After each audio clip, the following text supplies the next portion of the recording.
So in this video, I want to compare the lower end Motorola Moto G Play, the 2023 edition, with the new 2023 iPhone 15 flagship. So there are some surprising advantages the Moto G Play has, believe it or not, than the iPhone 15. But first, let's go ahead and give you some cons, and then I'm going to give you all the pluses and positives of the Moto G Play versus the iPhone 15. So the first con of the Moto G is that it doesn't have 5G like the iPhone. You won't notice it too much because LTE is really fast, but it is something that is found on pretty much every phone nowadays having 5G. Next con is just build quality. The Motorola is pretty much all plastic all around, plastic frame, plastic back, which doesn't compare anything to the nice glass and aluminum feeling of the iPhone 15. The Motorola also has a negative that is only water repellent, which is good for rain, but nothing if you want to dunk it in water or it spills into a pool or something, unlike the IP68, which is found on the iPhone 15. For the screen resolution, is very low on the Motorola, very subpar. 720 display, which gives you 270 ppi, compares very differently to the iPhone's very nice 461 ppi resolution. So you can forget about updates on this device. The Motorola is at Android 12 and it's not getting any updates in the future compared to the iPhone 15, which has iOS 17, and it's going to get 5-6 years of updates. For the chipset, another big downside to the Moto G, it has a MediaTek processor. It's very low end. It's not gonna run any high-end apps or anything like that. You're gonna see a lot of buffering and lagginess if you're running any type of mid to high-end games or apps. Unlike the iPhone 15's A16 Bionic, which is pretty much up there and will handle every app that's available. And the big thing for me is going to be the camera system. The lower end Motorola, although it has 3 cameras on the back, the camera system pretty much sucks.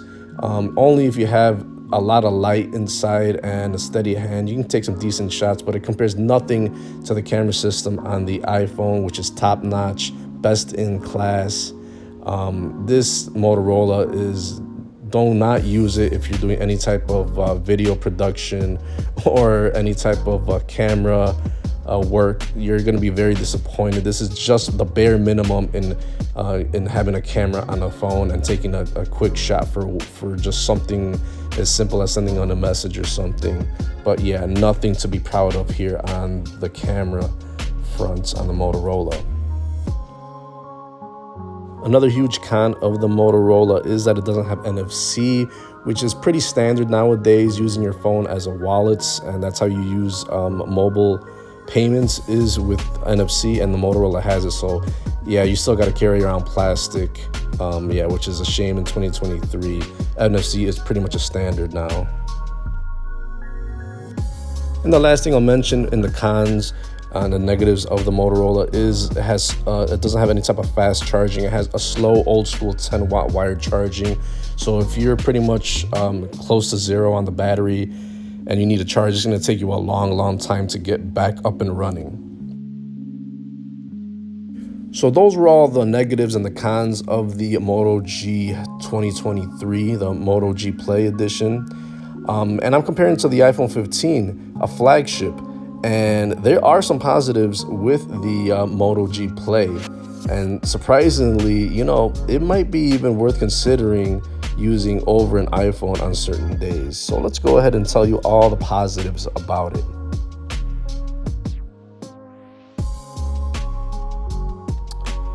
So one of the big positives about this device is, believe it or not, it's going to be its cheap build frame, plastic all around, which means that, you can be rough with this phone and it's going to be more durable having plastic than an iPhone, which is all glass front and back, and that aluminum is not going to help it because if the glass cracks, that's a big repair right there. So that's an advantage for the Motorola. Even if you say it isn't and it's cheap feeling, plastic is going to be more durable in the long run than glass.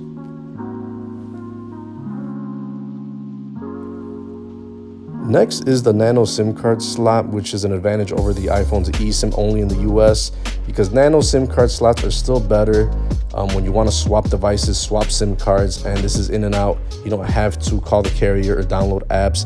It's just a very easier, straightforward process of swapping phones.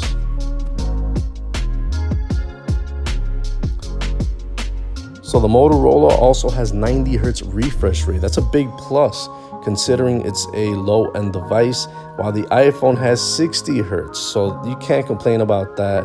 Having 90 hertz has a faster refresh rate than a flagship device.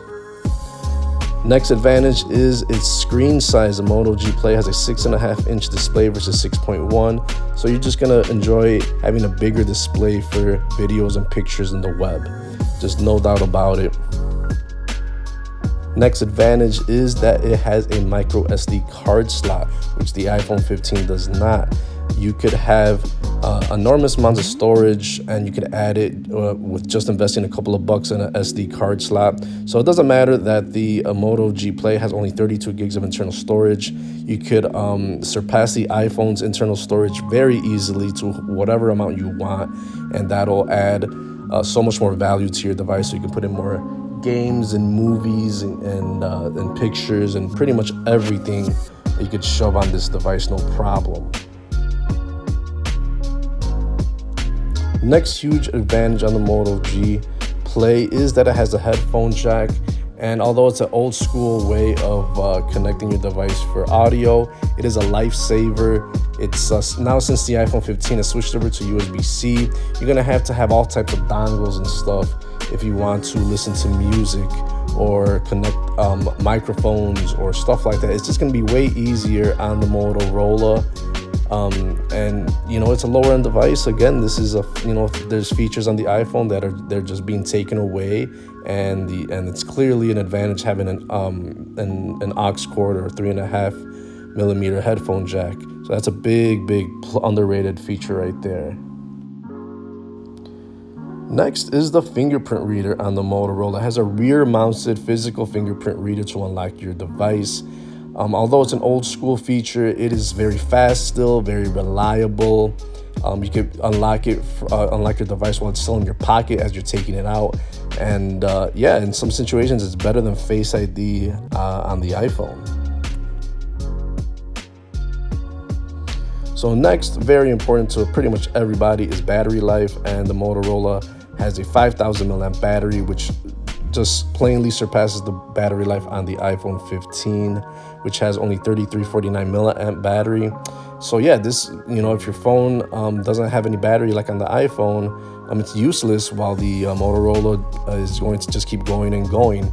And along with the lower end chipset and the lower end screen, that's even going to help it have even more battery life to an already big setup.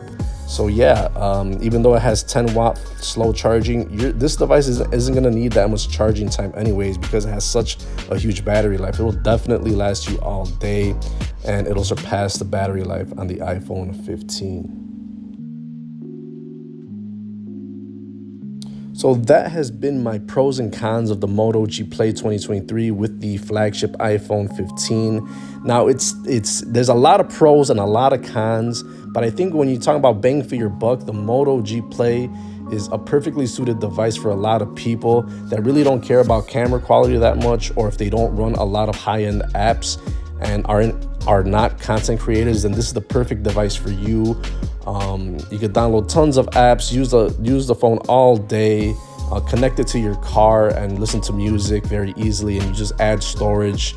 This is the phone for you. A lot of those are underrated features that people don't talk about, and you can get this for free on most prepaid carriers. The iPhone is still very expensive, so bang for your buck is a very very good price on the Moto G 2023 compared to the $800 iPhone 15. And there's just some features that even though it's a lower end device, are just there and are not on the iPhone 15. So that's been my comparison.